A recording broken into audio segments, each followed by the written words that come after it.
Hi students, welcome back to the video tutorial of business regulation. In our previous video, we discussed the concept fraud. It is the third case where the contract is formed without consent. Now in this class, we can discuss the fourth case, that is misrepresentation. Before talking anything about misrepresentation, let me first tell you, misrepresentation is 99% same as fraud. If you know what fraud is, you know what misrepresentation. What is that 1% change? It is that there is no intention in misrepresentation to deceive. In fraud, it was based on deception. One party always intended to deceive the other party, but in misrepresentation, there is no such intention. You does not intended to deceive other. You might be making a false statement, but you do not believe it to be false. You think you are making a true statement, though in reality it may be false.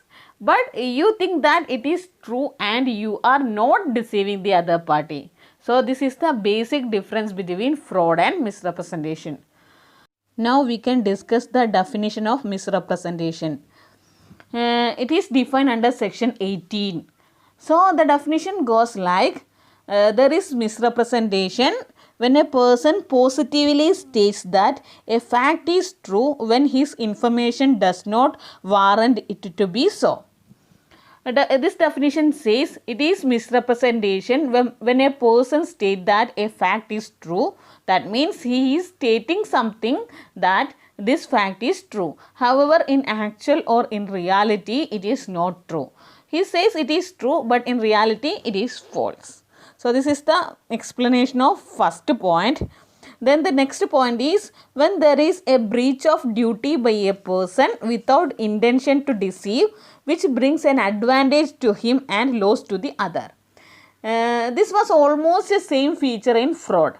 Here there is a duty to perform something, but he breaches it, or he does not perform it. But the important thing is he does not intentionally want to breach the duty, but in fraud he intentionally wanted to deceive and did not perform the duty. So the outcome is the person without intention to deceive the other party will get an advantage to that contract, but the other party suffers some loss. So this is the second term. Now the third point is when a party causes the other party to the agreement to make a mistake as to the subject matter. It causes the other party to make a mistake as per the subject matter. Here subject matter means the purpose about what the contract is happening.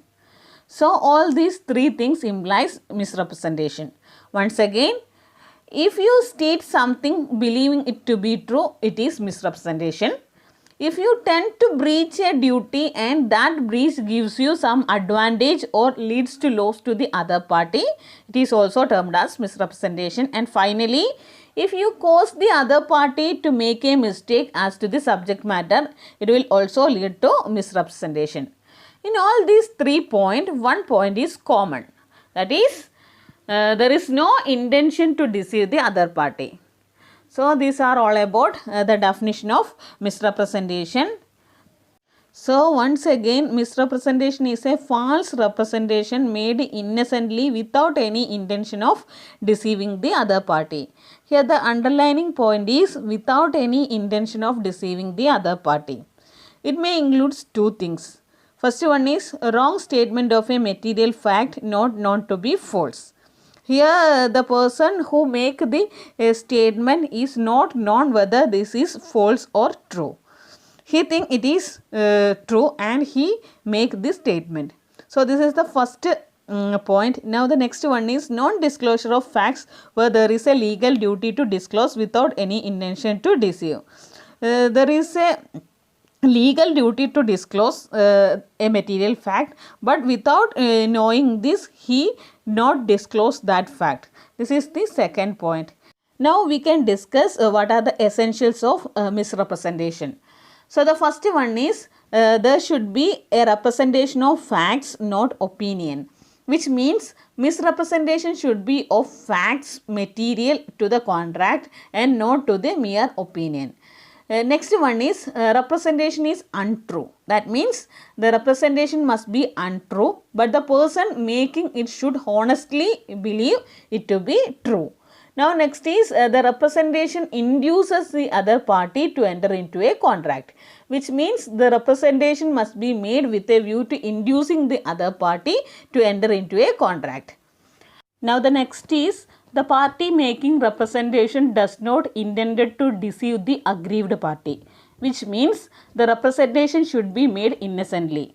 That is, honestly believing it to be true and without the intention of deceiving the other party. Next is the party who relied on the untrue statement suffer from losses.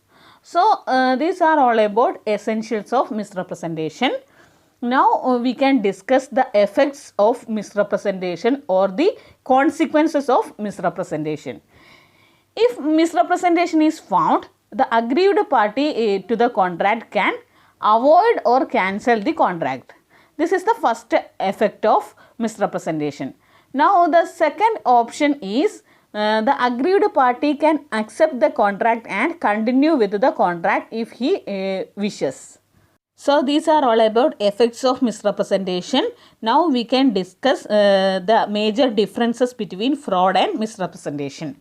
So, the first point of difference would be the definition.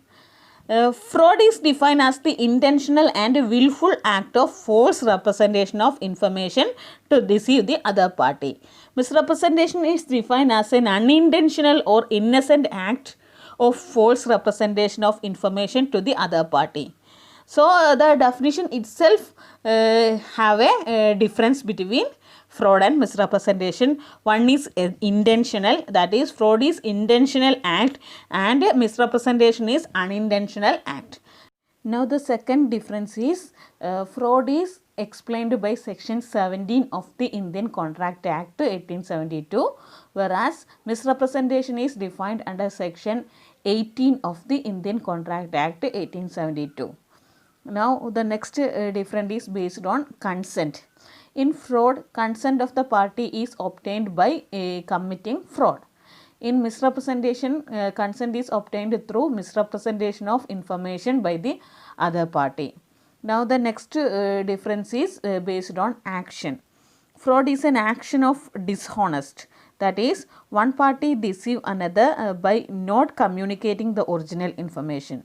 Misrepresentation happens when one party communicate the information which is false but believed it as true. Now, the next difference is based on effects or consequences.